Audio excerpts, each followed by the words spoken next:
दोस्तों 30-35 साल की जवान और बेहद खूबसूरत महिला जो कि अपने घर पर रहती थी, अपने पति और अपने ससुर के साथ अपने घर पर अपनी ज़िंदगी गुजार रही थी। उसे अकेलेपन और तन्हाई से बोरियत होते-होते एक ऐसी आदत लग जाती है जिसे अश्लील वीडियोज़ की आदत कहते हैं। दोस्तों, रात में जब वो खाना-वाना खाकर सो जाती थी और सभी लोग सो जाते थे और उसका पति जो कि उससे बाहर है, तो ये महिला अश्लील वीडियोज़ देखना शुरू कर देती है। दरअसल होता यूँ है कि इसका जो पति था वो काम के सिलसिले में घर से बाहर रहता था और अब तन्हाई गुज़ारने के लिए अपने पति की याद में और इस अकेलेपन के आलम में ये महिला को एक आदत लग जाती है और वीडियो से स्क्रॉल करते-करते बस अब इसकी ये आदत एक अश्लील आदत के रूप में बदल जाती है और ये अब रोज़ाना वीडियो देखना शुरू कर देती है। अब ये इसका रोज़ का नियम बन चुका था।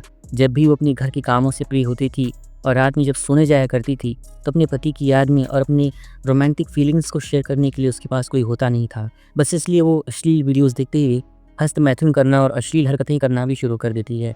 दोस्तों, एक रोज़ होता यूँ है जब उसके ससुर जो कि बाज़ार से सब्जियाँ लेकर आए थे, इत्तेफ़ाक से वो बैंगन भी लेकर आए होते हैं और सारी सब्जियों को इस महिला ने फ्रिज में रख दिया था। बस इसके बाद होता यूँ है कि जब वो महिला रात में वीडियोज़ देख रही होती है तो उसकी संवेदना इतनी ज़्यादा बढ़ जाती है, उसकी तलब इतनी ज़्यादा बढ़ जाती है कि वो अपनी बेडरूम से निकलकर फ्रिज की तरफ जाती है और वहाँ से एक बैगन लेकर आती है और अपने साथ अपने बेडरूम में अश्लील हरकतें करना शुरू कर देती है, हस्त-मैथुन करना शुरू कर देती है। इसके बाद दोस्तों, जब वो महिला उसके साथ काम करना शुरू करती है कि इत्तेफ़ाक से वो बैगन उसी महिला के अंदर ही टूट जाता है और जब वो महिला शोर मचाने लगती है, चीखने लगती है, तो ससुर की भी नींद खुल जाती है। उसके बाद जब ससुर उस कमरे में आता है, तो उसके बाद जो होता है उसकी कल्पना आपने भी नहीं की होगी। तो दोस्तों, क्या हुआ था इस पूरी सच्ची घटना में आपको सिलसिलेवार तरीके से बताएँगे। फिर इससे पहले हमारा आप सभी से एक वही रिक्वेस्ट है कि अगर वीडियो पर आपने अभी तक यहाँ तक देख ही चुके हैं, तो मुझे आशा है कि आपको ये वीडियो अच्छी लग रही है। तो इसे एक लाइक कर दीजिए, हमें मोटिवेट कीजिए और अगर आप चैनल पर नए हैं तो इसे सब्सक्राइब कर दीजिए, हमारा सपोर्ट कीजिए क्योंकि आपका सपोर्ट बहुत ज़रूरी है। तो चलते हैं वीडियो की तरफ। दोस्तों, पंजाब के अमृतसर का एक परिवार था। इस परिवार में कुल 3 लोग रहते थे, जिसमें महिला जिसका नाम सविता था, इसकी उम्र करीब 30-35 साल के आसपास थी। इस महिला का पति जिसका उम्र 40 साल के आसपास था, इसका नाम मुकेश था और इस महिला के जो ससुर थे उनकी उम्र करीब 60-65 साल के आसपास थी। इनका नाम रामकिशोर था। इस परिवार में 3 लोग भी रहते थे, चूँकि जो महिला का पति था मुकेश, इसकी जो माँ थी उसका निधन हो चुका था और अब ससुर अकेले ही रहा करते थे। इस महिला का जो पति था वो दिल्ली में एक प्राइवेट कंपनी में नौकरी कर रहा होता है। दोस्तों, इस महिला की एक 5 साल की बहुत ही खूबसूरत और बहुत ही मासूम सी बच्ची भी होती है। कुल मिलाकर इस परिवार में अब सिर्फ 3 लोग बच जाते हैं, जिसमें सविता, उसका ससुर रामकिशोर और उसकी ये 5 साल की मासूम सी बच्ची। ये 3 लोग इसी घर में रहते थे जबकि पति बाहर दिल्ली में रहकर नौकरी कर रहा होता है। ज़िंदगी बहुत अच्छे से गुजर रही होती है, किसी चीज़ की कोई कमी नहीं होती है।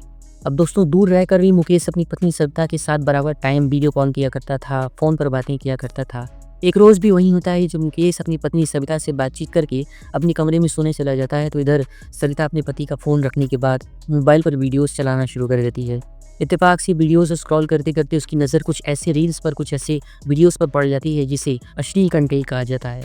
बस ये महिला उस अश्लील कंटेंट्स को देखना शुरू कर देती है और अश्लील वीडियोज़ को देखते हुए उसकी इतनी ज़्यादा संवेदना बढ़ जाती है, इतनी ज़्यादा वो उत्तेजित हो जाती है कि वो अपने शरीर के साथ ही छेड़छाड़ करना शुरू कर देती है। उसकी संवेदना इतनी पर भी नहीं भरती है और अब उसने दिन में जो उसके ससुर जी सब्ज़ी लेकर आए थे, उसी सब्ज़ी में एक बैंगन भी था, तो वो महिला बैंगन लेकर आती है और अपने साथ हस्तमैथुन करना शुरू कर देती है। बस इसके बाद जब वो महिला अपने शरीर के साथ हस्तमैथुन करते हुए काफ़ी उत्तेजित हो जाती है और जब काफ़ी चरम पर पहुंच जाती है, तो अचानक से वो बैंगन ही उस महिला के शरीर के अंदर टूट जाता है। अब वो महिला का जो हाल था वो बहुत बुरा हो चुका था। वो महिला परेशान हो जाती है, वो ये सोचने लगती है कि अब वो क्या करे। इधर दर्द के आलम के मारे वो कुछ कह नहीं सकती थी, शर्म के मारे उससे कुछ कहा नहीं जा रहा था। धीरे-धीरे करके वो रात गुज़र जाती है। सुबह तक वो प्रयास करती है कि ये महिला किसी प्रकार से इसका जो बैंगन का टूटा हुआ हिस्सा है वो बाहर निकल जाए, लेकिन वो नहीं निकलता है। अब वो महिला सुबह से शाम तक इस बारे में बहुत परेशान रहती है, वो किसी से कुछ कह नहीं सकती थी। फिर अंत में अब जब वो महिला का दर्द बर्दाश्त से बाहर होने लगता है, तो वो महिला अपने पास के ही रहने वाली पड़ोस की एक दूसरी औरत को बुलाती है जो कि इसकी हमउम्र थी, उसके साथ उठना-बैठना था और वो उसकी बहुत ख़ास सहेली हुआ करती थी। वो पड़ोस की महिला जब उसके पास आती है तो उसे बेडरूम में ले जाकर उसे सारा किस्सा बताती है, उसे वो प्राइवेट अंग दिखाती है और बताती है कि इस तरीके की घटना घट चुकी है। सविता की बातों को सुनकर वो पड़ोस की महिला जो उसकी सहेली थी, वो उसे डाँटती है, फटकारती है, उससे कहती है कि तुम्हें ऐसा करने की ज़रूरत ही क्या थी? अरे तुम कुछ देर इंतज़ार भी तो कर सकती थी कि जब तुम्हारा पति आ जाता। बहरहाल अब डाँटने-फटकारने से तो कुछ होने वाला नहीं था। वो महिला की जो उसकी सहेली थी, उसे समझाती है और उससे ये कहती है कि ठीक है, परेशान मत हो, मैं इस बारे में कुछ करती हूँ। दोस्तों, इसके बाद किसी प्रकार से वो महिला को समझा-बुझाकर उस रात तो रोक लेती है और ये कहती है कि ठीक है, सुबह चलते हैं क्योंकि अब शाम हो चुकी है और समय ठीक नहीं है। इस बारे में किसी से कुछ कहना मत, सुबह मैं तुम्हें खुद एक डॉक्टर के पास लेकर चलूँगी और महिला गायनेकोलॉजिस्ट से तुम्हारे ये इलाज करवा दूँगी। ऐसा कहकर वो महिला सविता के घर से निकल पड़ती है और अपने घर जाकर सो जाती है। इधर सविता जो कि रात भर रात गुज़रने का इंतज़ार कर रही होती है, तड़के सुबह ही वो पड़ोस की महिला सविता के घर पर आ जाती है और सविता से बातचीत करती है और इधर सविता अपने ससुर को समझाती है, उससे ये कहती है कि दरअसल उसे कुछ समस्या हो चुकी है, इस कारण से वो महिला गायनेकोलॉजिस्ट के पास जा रही है, अपना इलाज करवा कर वो थोड़ी देर से आएगी। इधर सविता अपने ससुर को समझाकर उस पड़ोसी महिला के साथ महिला के डॉक्टर के पास चली जाती है और वहाँ पर जाकर अपना इलाज करवाना शुरू कर देती है। इत्तेफ़ाक कहें या फिर किस्मत की बात, जब वो महिला डॉक्टर के पास पहुँचती है और अपने पड़ोसी की मदद से जब वो महिला सारा किस्सा बयाँ करती है, तो महिला डॉक्टर सारी चेकअप करने के बाद, जाँच करने के बाद, किसी प्रकार से उस महिला के अंदर टूटे हुए हिस्से के उस बैंगन को निकाल कर बाहर कर देती हैं और वो ये कहती हैं, कि अगर इस बारे में 1-2 दिन की देर और हो जाती, तो तुम्हारे वेजाइनल पार्ट में इन्फेक्शन हो सकता था और उसके बाद कुछ भी हो सकता था। चलो अच्छा हुआ कि किस्मत अच्छी थी, तुम्हारी ये समस्या दूर हो गई है। 1-2 दिनों की मेडिकल ट्रीटमेंट्स और दवाइयाँ देने के बाद वो महिला को छोड़ देती हैं और इधर सविता अपने घर पर आ जाती है। 1-2 दिनों की दवाइयों को खाने के बाद ये महिला पूरी तरीके से ठीक हो जाती है।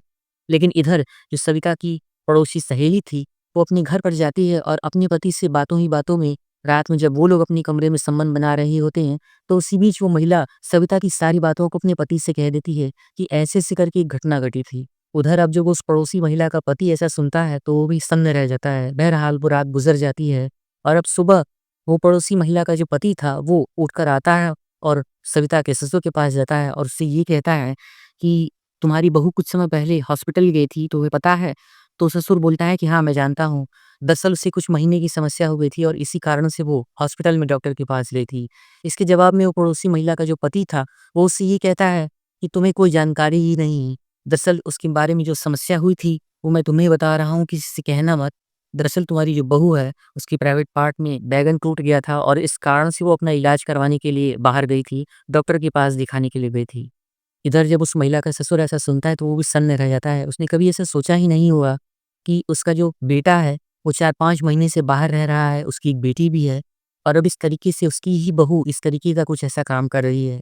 दोस्तों उसके बाद वो महिला का जो ससुर था, वो रात में अपनी बहू के पास जाता है, उससे ये कहता है, "बेटी तुम किस डॉक्टर के पास गई थी और किस हॉस्पिटल में गई थी? मुझे इस बारे में सब कुछ पता चल चुका है। पूरी घटना को सही तरीके से बताओ।" तब इसके जवाब में वो महिला टूट जाती है, वो इस सारी किस्से को बयाँ करती है, लेकिन वो सन्न भी रह जाती है। उसे इस बात का पूरा पता चल चुका था कि हो ना हो उस पड़ोसी महिला ने इस बारे में सारा कुछ चर्चा कर दिया है और अब ये बात मेरे ससुर जी को भी पता चल चुकी है।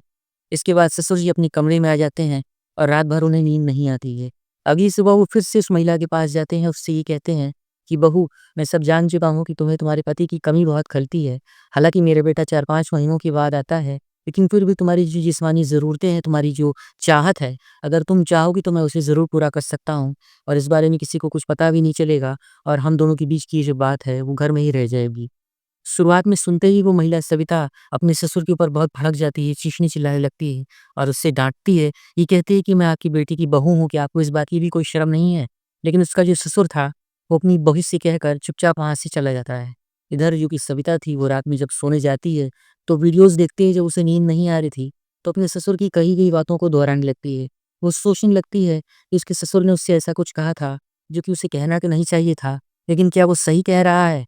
दोस्तों उसके बाद वो महिला अपने ससुर रामकिशोर के बारे में सोचते हुए सो जाती है और उसे इस बारे में बहुत ख्याल आते हैं। वही सोचती है कि अगर वो ऐसा कुछ करती है तो उसकी घर की बात घर में ही रह जाएगी, किसी को कुछ पता भी नहीं चलेगा और कहीं न कहीं ससुर भी सही ही कह रहा है। उसकी भी ज़रूरतें हैं और मेरी भी ज़रूरतें हैं। बस ऐसा सोचकर वो उस रात तो सो जाती है, लेकिन अगली सुबह जब वो सोती है, सोकर उठती है, तो वो सुबह कुछ और ही थी। जैसे-जैसे रात गुज़रती है, वो महिला उस रात में उठती है और अपने ससुर के कमरे में आती है और अपने ससुर रामकिशोर से ही कहती है कि मैं आपके साथ सोने के लिए तैयार हूँ, लेकिन इस बारे में किसी को कुछ पता नहीं चलना चाहिए, कोई चर्चा नहीं होनी चाहिए और हम दोनों के बीच की बात इसी बेडरूम में ही रह जानी चाहिए। ससुर जो कि इस बारे में पूरी तरीके से तैयार था, वो तो इंतज़ार ही कर रहा था कि कैसे उसकी बहू उसके पास आए, उसके साथ सो सके और इधर ससुर और अब इस बहू के बीच में अवैध संबंध बन जाते हैं और दोनों रात भर एक-दूसरे के साथ जिस्मानी संबंध बनाते ही वो सब कुछ करते हैं जिसके बारे में इस समय आप अभी समझ रहे हैं और सोच रहे हैं। फिलहाल वो रात इन दोनों की जिस्म की आग को ठंडी करते ही भी गुज़र जाती है। सुबह का एक नया सवेरा आता है और अब इन दोनों के बीच की जो बात थी, वो डेली दिन और रात दोनों ही समय में खो जाया करती थी। दोस्तों इसके बाद अब सविता और रामेश्वर जब भी मौका मिलता था वो दोनों उसी घर में आपत्तिजनक स्थिति में आ जाया करते थे, शारीरिक संबंध बनाया करते थे। बस एक रोज़ होता यूँ है कि जब सविता अपने ससुर के साथ शारीरिक संबंध बना रही होती है, तो दिन की डेढ़ 2 बजे के आसपास का वक़्त होता है और पड़ोस की वही महिला जो कि सविता के पास उसके बुरे वक़्त में उसके पास आई थी, उसका मेडिकल ट्रीटमेंट करवाया था, एक रोज़ किसी काम से वो उसके पास आ जाती है। लेकिन जब वो घर में घुसती है, दरवाज़ा अंदर से भिड़ा हुआ था, दोपहर का वक़्त था और ससुर और बहू आपत्तिजनक स्थिति में थी। बस ये पड़ोस की महिला तो इस बारे में कुछ नहीं जानती थी, जैसे ही वो दरवाज़ा खोलती है, वो सन्न रह जाती है, वो अवाक रह जाती है। लेकिन वो खुद इतनी ज़्यादा शर्मा जाती है कि वो वहाँ से चुपचाप बाहर निकल जाती है।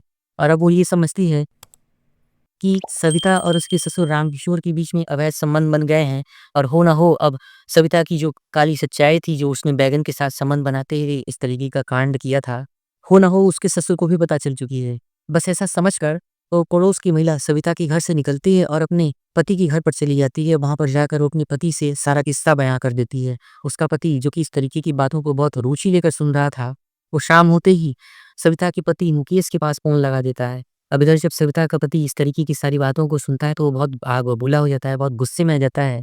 वो तत्काल रात में ही अपनी पत्नी के पास फ़ोन करता है, उसे 4 बातें सुनाने लगता है, भली-बुरी बातें कहता है और उससे ये कहता है कि तुम मेरे पिताजी के साथ किस तरीके का व्यवहार कर रही हो, तुम दोनों के बीच में क्या खिचड़ी पक रही है, मुझे बहुत अच्छे से पता चल चुका है। अपनी हरकतों से बाज आ जाओ वरना मैं तुम्हें छोड़ दूँगा, तुम्हें तलाक दे दूँगा। इधर जो सविता थी वो सारी सच्चाई जानकर सन्न रह जाती है। वो अपने पति मुकेश से कहती है कि ज़रूर आपके किसी ने कान भरे हैं और ऐसा कुछ है नहीं। लोग हम दोनों के बीच में फुटमेल डालना चाहते हैं, लोग ये चाहते हैं कि मैं आपके साथ दूर हो जाऊँ और इस तरीके की कोई भी बात नहीं है, वो तो मेरे पिता समान है। दोस्तों इसके बाद होता यूँ है कि इधर जब मुकेश अपनी पत्नी के समझाने पर समझ जाता है तो ये बात खत्म हो जाती है। लेकिन कुछ वक़्त के बाद एक बार फिर से जब गाँव के किसी व्यक्ति का फ़ोन उसके पास आता है, जो कि सविता का पड़ोसी महिला का पति था, वो एक बार फिर से उस मुकेश नाम के व्यक्ति को फ़ोन करता है और ये कहता है कि तुम्हारी पत्नी का संबंध तुम्हारे ही ससुर के साथ चल रहा है और अगर तुमने देर कर ली तो शायद ये बात तुम्हारे हाथ से निकल जाएगी और फिर तुम्हारे गाँव में भी तुम्हारी कोई इज़्ज़त नहीं बचेगी। तुम्हारी ज़िंदगी तबाह तो हो ही रही है, तुम्हारी इज़्ज़त भी बची-खुची जो है वो बर्बाद हो जाएगी। गाँव में भी तुम्हारी थू-थू हो रही है। इधर जब मुकेश ये सुनता है तो सीधा अपनी नौकरी से इस्तीफ़ा देकर अपने घर पर आता है, अपनी पत्नी को अच्छे से उसकी खातिरदारी करता है, उसे मारता-पीटता है, उसे समझाता है और ये कहता है कि तुम इस तरीके का जो काम कर रही हो वो सही नहीं है और मुझे सारी सच्चाई पता चल चुकी है। अब तो गाँव वालों में भी इस तरीके की चर्चाएँ हो रही हैं। ऐसा कहकर वो महिला को समझाता है और उसे लेकर अपने साथ दिल्ली चला जाता है, एक नए काम को करने के लिए, एक नई ज़िंदगी गुज़ारने के लिए। लेकिन कहानी यहीं पर ख़त्म नहीं होती है। सविता और मुकेश अपनी बच्ची के साथ दिल्ली के किसी घर में रह रहे होते हैं, वहाँ पर वो मुकेश काम कर रहा होता है। सविता अपनी ज़िंदगी गुज़ारने लगती है। लेकिन अब इधर जो ससुर था, जो कि इसी गाँव में रह रहा होता है, उसे अब अकेलापन खाया जा रहा था। सविता के जाने के बाद अब उसकी ज़िंदगी वीरान हो चुकी थी और उधर अब उसकी देख-रेख के अभाव में, उसकी शारीरिक सुखों के अभाव में उसको ठीक से खाना-पीना नहीं मिल रहा था। बस इस कारण से सविता के ससुर रामकिशोर की सेहत दिन-प्रतिदिन गिरती चली जा रही थी, जो कि सही नहीं था। बस इसके बाद होता यूँ है कि जब एक रोज़ रामकिशोर अपने खेत से दिशा मैदान होकर अपने घर पर आते हैं और जब वो नहा धो रहे होते हैं तो अचानक से उन्हें एक हार्ट अटैक आता है और इसी हार्ट अटैक में उनकी आकस्मिक मृत्यु हो जाती है।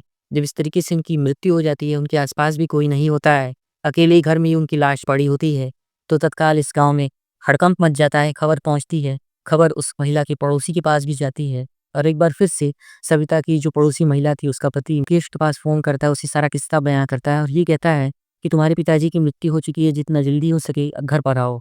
इधर जब मुकेश ये सुनता है तो वो सन्न रह जाता है। उसे बहुत दुःख होता है, वो ये सोचता है कि इसके पिताजी तो जो गलत कर रहे थे वो तो गलत था ही, लेकिन कहीं न कहीं उनकी गलती नहीं है, ये सारी की सारी गलती मेरी ही है। क्योंकि पिताजी की पत्नी यानी कि मेरी माँ की बहुत पहले ही मृत्यु हो चुकी थी और उन्हें अकेलापन खाया जा रहा था। इधर मेरी पत्नी सविता जो कि अकेले रह रही थी, उसे मेरी ज़रूरत थी। इन दोनों की ज़रूरतों के कारण कहीं न कहीं मैं ही हूँ और अब ये दोनों अपनी ज़रूरतें एक-दूसरे के साथ पूरी कर रहे थे। इस बारे में मेरी भी बहुत बड़ी गलती है कि मैंने इस बारे में ध्यान नहीं दिया। मैंने वक़्त रहते अपने पिता की दूसरी शादी नहीं होने दी, उनकी शादी नहीं करवाई और इधर मैं अपनी पत्नी के ऊपर भी ध्यान नहीं दे सका। पैसे कमाने के लिए, अपनी ज़िंदगी की ज़रूरतों को पूरा करने के लिए मैं शहर से बाहर ही रहता था, अपनी पत्नी से दूर रहता था। बस इस कारण ऐसा कुछ बहुत बड़ा कांड हो गया। ऐसा कुछ सोचते हुए मुकेश अपनी पत्नी सविता को लेकर तत्काल आनन-फानन में घर पहुँचता है और अपने पिता की देह को देखकर वो बहुत रोता है, बिलखता है।